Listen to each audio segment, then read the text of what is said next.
हन्ताडं तदेव सिद्धाडं आयरिवज्जायाडं लोयमिया सप्तसाहुरं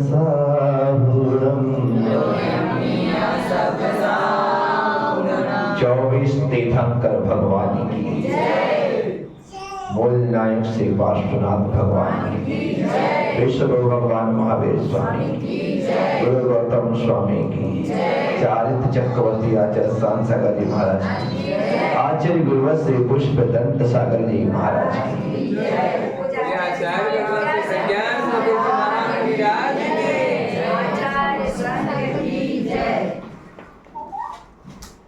अपने कर्तव्यों का निर्वाह करने के बाद अर्थात अपने छोटे भाई बहनों की शादी करने के बाद खेमचंद जी ने सभी के आग्रह पर शादी करने की स्वीकृति दे दी। बड़े भैया की शादी सबसे बाद में, वीरचंद जी जिनका विवाह हो चुका था, वे बहुत दिनों से चाह रहे थे कि भैया शादी कर लें। स्वीकृति मिल गई तो उनकी खुशी का ठिकाना ना रहा कि चलो कम से कम भैया ने शादी करने की स्वीकृति तो दी। लड़कियां ढूंढी जाने लगी। नाम तो था ही, क्योंकि वे इस समय परिवार के मुखिया भी थे।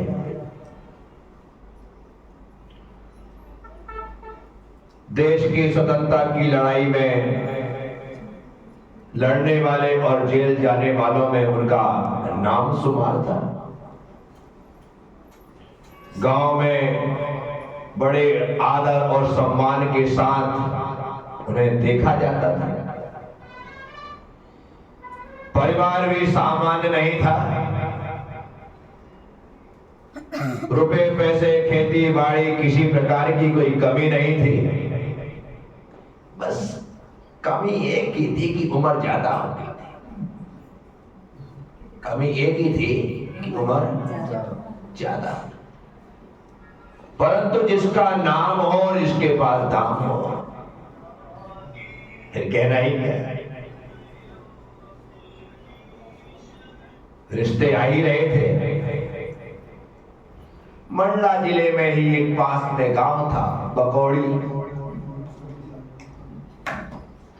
अब बकौड़ी गांव के श्रेष्ठी ने रिश्ता भेजा। खेमचंद जी को लड़की जम गई। लड़की वालों को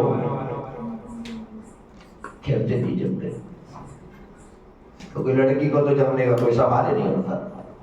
क्योंकि पहले लड़कियों से पूछा ही नहीं जाता था कि बेटा ये लड़का कैसा है, फोटो देख ले। वो तो शादी होने के बाद ही देखती थी कि इनके साथ मेरी शादी हो रही। ऐसी स्थिति भी लड़कों के साथ भी होती थी। माँ बाप पूछते ही नहीं थे, परंतु तो बड़े थे इसलिए सब कुछ जान रहे थे किसके साथ शादी होनी। रिश्ता निश्चित हुआ। लड़की का नाम था फूल रानी। और सही समय पर शुभ मुहूर्त में खेमचंद जी का फूल रानी के साथ विवाह हो गया। सबसे बड़े भाई खेमचंद जी, सबसे छोटे भाई वीरचंद जी।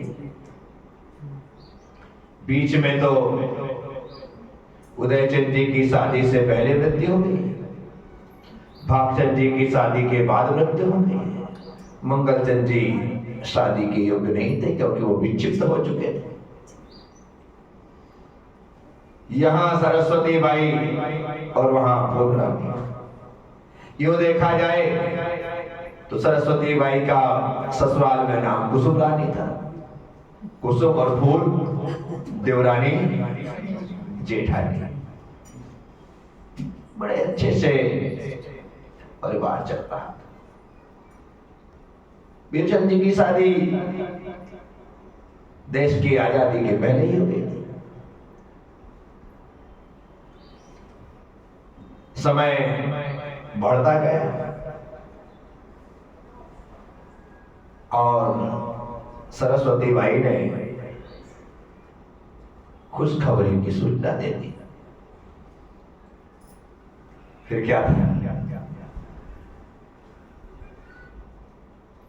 मेहमान आने वाला है और वीरचंद जी के घर 14 सितंबर 1948 एक संतान ने जन्म लिया।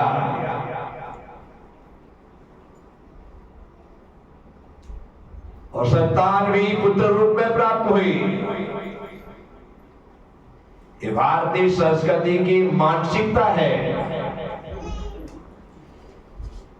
संतान के जन्म पर खुशी तो होती है, लेकिन पुत्र की प्राप्ति हो तो थोड़ी ज्यादा हो जाती, थोड़ी ज्यादा।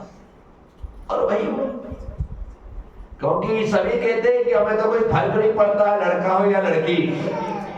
क्या बोलते हैं? हमें तो कोई फर्क नहीं पड़ता लड़का हो या लड़की।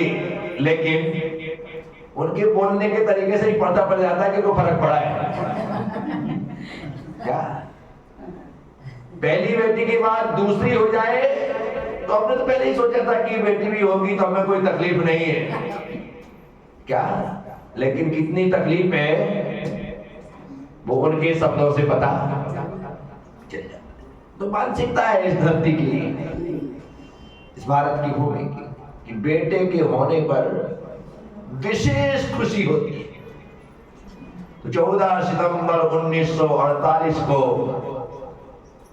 वीरचंद जी के घर पुत्र रत्न की प्राप्ति हुई। अभी खेमचंद जी की कोई संतान नहीं है। वीरचंद जी को पुत्र रत्न की, हाँ पहले भागचंद जी के बेटे सुभाष चंद्र जी थे, बड़ा खुश था।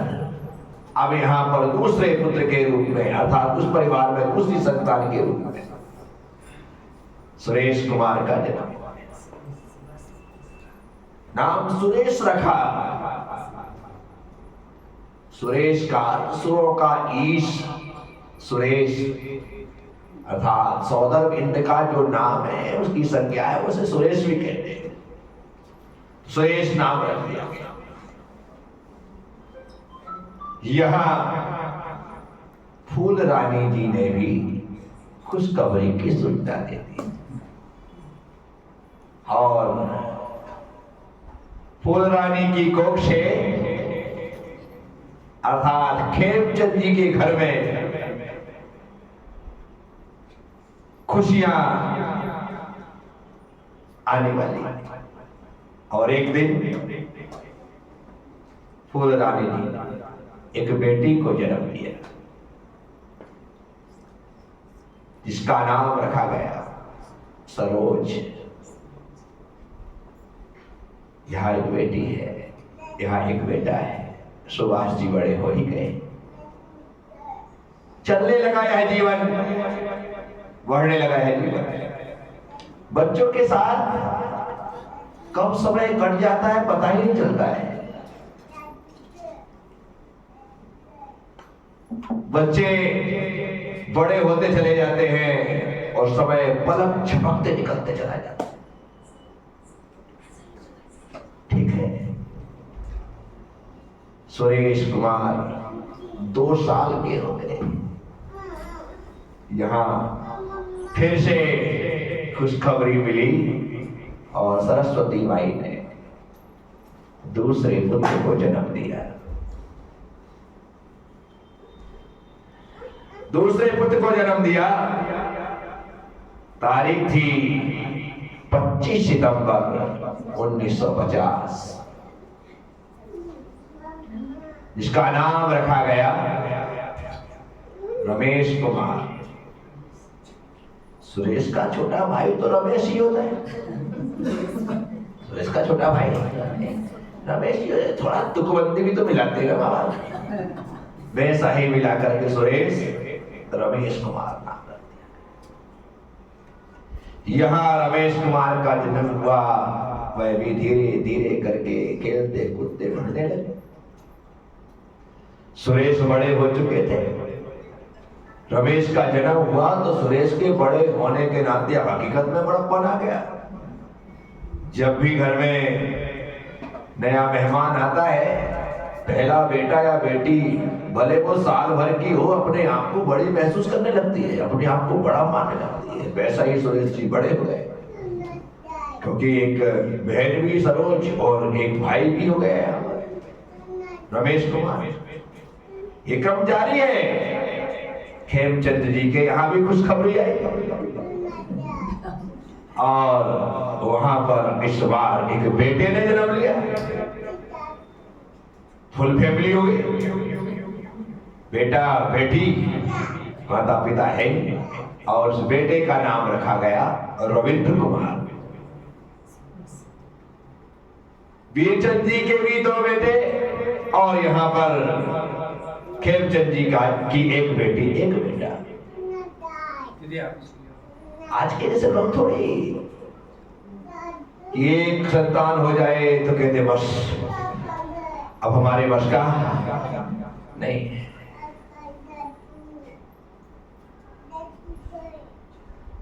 यही तो वजह है जैनों की जनसंख्या कम होने का। आज हमारी पॉपुलेशन 0.37 रह गई है। कहते हैं एक समय था अकबर बादशाह के समय 4 करोड़ जैन थे, आज 1 करोड़। सारी जातियां, सारे धर्म वाले बढ़ रहे हैं, सिर्फ हम घट रहे हैं। वजह क्या है कि जैनों में संतानों ने जन्म लेना बंद कर दिया। बंद तो नहीं किया लेकिन कम हो गए। शादी होने के बाद 2-4 साल तो बच्चे सोचते ही नहीं है, अरे अभी क्या है, जल्दी है, बच्चों में लग जाएंगे तो जिंदगी खत्म, बचा ही क्या। ये मानसिकता देखो कितनी निम्न स्तर की हो गई है।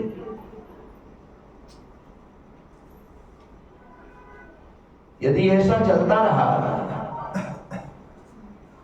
तो फिर जैन धर्म और जैन समाज की वृद्धि कैसे होगी। एक तो गांव खाली होने लगे, पहली बात तो संतानें कम होने लगी।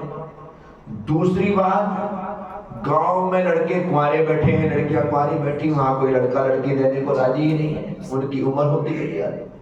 तीसरी बात, वो शादी विवाह के चक्कर में बेचारे लड़के शहरों में जाने लगे कि चलो कब वहां जाएंगे, कोई लड़की वाले पहले पूछते लड़का कहाँ रहता है, क्या करता है, बस सारे बेंगलोर में रहता है तो हाँ डन कर दो भाई, अकेला रहता है तो पहले डन करो, यदि माँ बाप साथ में रहते तो नहीं, उनको साथ नहीं होता। ये ऐसी मानसिकता वाला देश हो गया है जहाँ पर वसुधैव कुटुंबकम का सूत्र पढ़ाया जाता था।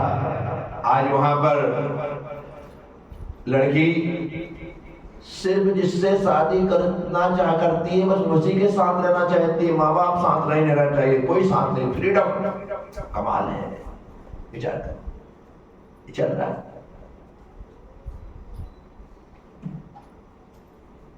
आज रिश्ते सब समाप्त होते जा रहे हैं। अकेला बेटा या अकेली बेटी होगी तो कौन से रिश्ते बचेंगे बताओ सही। कौन से, उसका भाई ने, उसकी बहन ने, शुरुआती खत्म, ठीक है। अब आगे जब वो संसार बसाएगा, चलेगा, कुछ होगा तो उसके संतान होंगी तो उनके चाचा नहीं, उनके ताऊ नहीं, उनकी बुआ नहीं, उनकी मौसी नहीं, है कोई होगा नहीं। सारे रिश्ते खत्म। ये पाश्चात्य कंट्री ने बड़े सुनी हुई तरीके से सिस्टम बनाया और उन्होंने हमारे जितने भी रिलेशन है ना सबको सिर्फ दो ही नाम दिए, जेंट्सों को अंकल कहा और महिलाओं को आंटी कहा। चाहे वो बुआ हो, मौसी हो, मामी हो, कोई भी हो, सब अंकल आंटी है। और यहाँ जितने सब सारे रिश्ते खत्म कर दिए। अन्यथा एक हमारा भरा पूरा संसार था। हम बच्चों के पास मामा के घर जाने के लिए मामा ही नहीं देते, मामा ही नहीं। क्यों? क्योंकि माँ अकेली थी, उसकी शादी तुम्हारे यहाँ हुई, वापस बाल बदल गोपाल, कोई भी नहीं है, मामा ही नहीं, मौसी नहीं। यहाँ देखा जाए तो बेचारे के पास यहाँ पर चाचा नहीं है, बुआ नहीं है। अब वो जब चाचा नहीं है, बुआ नहीं, तो भतीजा नहीं, मौसी नहीं है और मामा नहीं, तो भांजा नहीं। क्या बचा उसके पास है? बोलो सही, कुछ नहीं बचा। ऐसी पोजीशन हो चुकी है, हर कोई संबंध में विचार ही नहीं करता है, कोई सोचता ही नहीं, बस इससे आप नहीं अपने बस का। मैं ऐसे कई लोगों को जानता हूं जिनके बेटे बेटियां भरी जवानी में मृत्यु को प्राप्त हो गए। अब बाबा बुढ़ापे में अकेले रहने और जीने के लिए मजबूर हो गए। इकलौता बेटा था, कार एक्सीडेंट में खत्म। अब तुम्हारा बेटा 25 साल की उम्र में, 20 साल की उम्र में, 18 साल की उम्र में, कितने साल की उम्र में मर गया। अब तुम फिर सोचोगे क्या, चलो यार एक बेटा और पैदा कर लेते। अब लोक लाज भी है, शर्म भी है, समाज भी, क्या बताओ इस उम्र में। इसलिए बहुत कुछ सोचते जैसी बातें हैं, क्योंकि भागम भाग का युग है, भागम भाग का समय है। घर से बाहर निकलने के बाद शाम को घर लौट जाए तभी लगता है कि आप लौट आए हैं, अन्यथा कोई भरोसा नहीं कि हम आएंगे भी नहीं। विचार नहीं ऐसा, इसी समय में आदमी विचार नहीं कर रहा है। अरे इस अपेक्षा से विचार कर ले कि मेरे दो हाथ है, तो कम से कम दोनों हाथों को संभालने वाले दो बेटे तो हों, दो संतानें तो हों, ताकि वो मुझे आगे ले जा सके। वहां पर सुरेश कुमार के बाद रमेश कुमार का जन्म हो गया, सरोज के बाद मां रविंद्र का जन्म हो गया, 4 बच्चे हैं। सुभाष जी बड़े हैं। यहां पर फिर से सरस्वती बाई ने गर्भ धारण किया, और गर्भ धारण करने के साथ 25 अक्टूबर 1952 को उन्होंने तीसरी संतान के रूप में फिर एक पुत्र को जन्म दिया, और उस पुत्र का नाम रखा गया अभय कुमार। अभय कुमार का जन्म, सरस्वती बाई के 3 पुत्र हो गए। यहां पर फूलरानी बाई ने भी गर्भ धारण किया, और उनके भी गर्भ से एक संतान ने जन्म लिया। लेकिन संतान ने जन्म लिया वह बेटी थी, जिसका नाम सरला रखा गया। तो यहां पर भी 3 संतान है, यहां पर भी 3 संतान है। यहां सरोज, रविंद्र, सरला है, तो यहां पर सुरेश, रमेश, अभय कुमार है। बड़ा पूरा परिवार है, आनंद बरस रहा है, कोई तकलीफ नहीं है। बच्चे धीरे धीरे करके बड़े हो गए। अभय कुमार के जन्म के बाद 8 साल का अंतराल पड़ा। कितने साल का? 8 साल का अंतराल। और 9 जुलाई 1960 को, 25 अक्टूबर 1952 के बाद 9 जुलाई 1960 को सरस्वती देवी ने फिर एक संतान को जन्म दिया, जिसका नाम रखा गया सुदर्शन। क्या नाम रखा गया? सुदर्शन। 4 बेटे हो गए। इस समय तो वीरचंद जी और सरस्वती बाई अपने आप को दशरथ और कौशल्या मान रहे। ऐसी स्थिति उनकी रही होगी कि हम तो महाराज दशरथ के समान है कि 4 पुत्र हैं, राम, लक्ष्मण, भरत, शत्रुघ्न के समान 4 बेटे, सुरेश, रमेश, अभय और सुदर्शन, 4 संतान है। वहां पर फूलरानी बाई ने उससे पहले ही, दशरथ से पहले ही एक संतान को जन्म दिया। जो बेटा था जिसका नाम देवेंद्र कुमार रखा गया, वहां सरोज, रविंद्र, सरला और देवेंद्र 4, यहां पर भी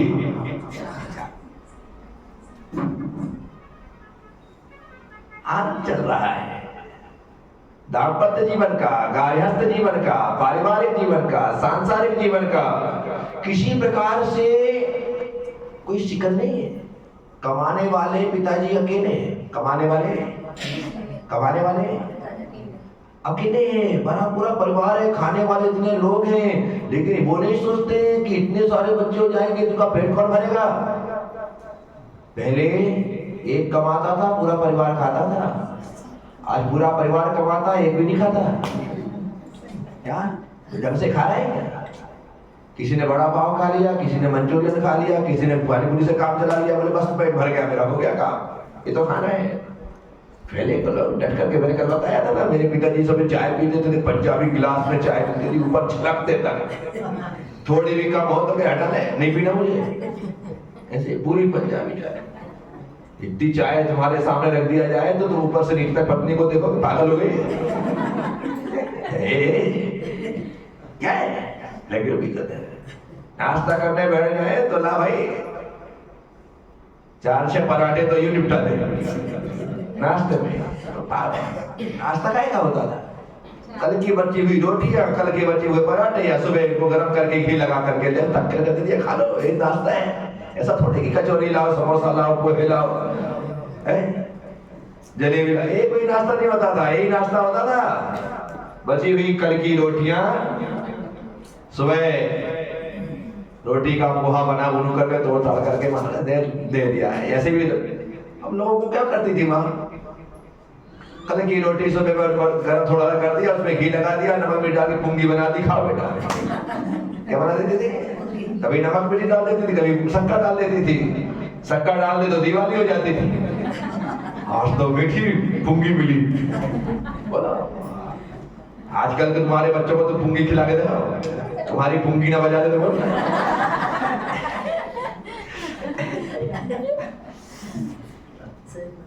ऐसा आनंद बरसा है परिवार में, सब राजी खुशी है, कोई तकलीफ नहीं। माँ को 4 बच्चों को पालने में तकलीफ नहीं हो रही है। उसने पति से कहा कि भाई बस हो गया, क्या कर रहे हैं आप? नहीं, पहले 4, 6, 8, 10 संतानें सामान्य सी बात थी। आज यदि हम 1 करोड़ है ना, तो हमारे बड़े बुजुर्गों की कृपा है, इस कारण से इतने हैं। यदि तुम्हारे जैसे हमारे बड़े बुजुर्ग होते तो आज हमारी जनसंख्या सिर्फ 25 लाख होती। कितनी होती?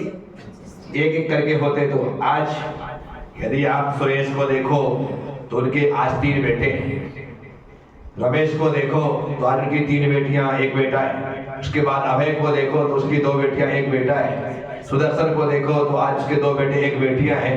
ये है ना, यदि एक ही राम होता तो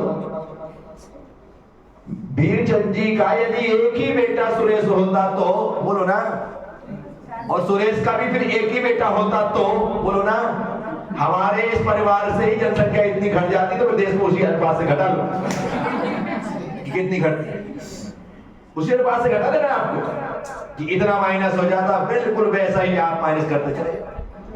साथियों, 4 बेटे हैं, सुरेश, रमेश, अभय और वहां 2 बेटे और 2 बेटियां हैं, सरोज, रविंद्र, सरला और देवेंद्र। आगे चलते हुए सरस्वती बाई ने फिर भी गर्भ धारण किया, और गर्भ धारण करके उन्होंने 4 अक्टूबर 1962 को एक संतान को फिर जन्म दिया। और इस बार बेटा नहीं, बेटी का जन्म हुआ। 4 बेटों के बाद बेटी का जन्म होना, अब वो बेटी नहीं होती, बिटिया रानी हो जाती है। क्या हो जाती है? बड़ी खुशी की बेटी हो गई। जिसका नाम रखा प्रभा। लगता है माँ बाप को लगा कि ये पूरे परिवार में प्रभाव पैदा करेगी, इसलिए उसका नाम अभय रख दिया। सारे नाम तो सोच समझ करके ही रखे होंगे। यदि अभय कुमार नाम रखा तो हो सकता है माँ रात में स्वाध्याय में शैणिक चरित पढ़ के आई हो और उस समय उन्होंने अभय कुमार की कहानी पढ़ी और बेटे का जन्म हुआ तो माँ बाप ने मिलकर के अभय कुमार नाम रख दिया। सेठ सुदर्शन की कहानी पढ़ी और सेठ सुदर्शन नाम रख दिया। कहानी पहले यही तो नाम होते थे, आजकल के नाम अलग होते हैं। जेकी, सेकी, सनी, अरे भाई बच्चों का नाम है, कुत्तों के नाम।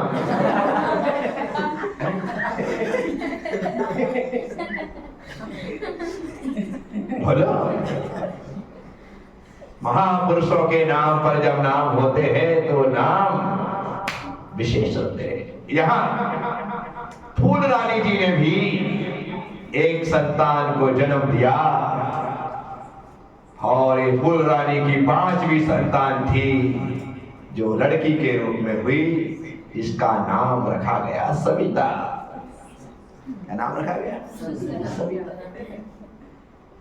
ये क्रम चल रहा है, आनंद बरस रहा है, परिवार में किसी प्रकार की कोई कमी, किसी प्रकार की कोई शिकन नहीं है। संतानों का जन्म हो रहा है तो भाइयों को भी, बहनों को भी, सबको खुशी हो रही है। अब इतना बड़ा परिवार हो तो बच्चों को दूसरे यार दोस्त बनाने की जरूरत क्या है? घर में ही पूरा मोहल्ला है?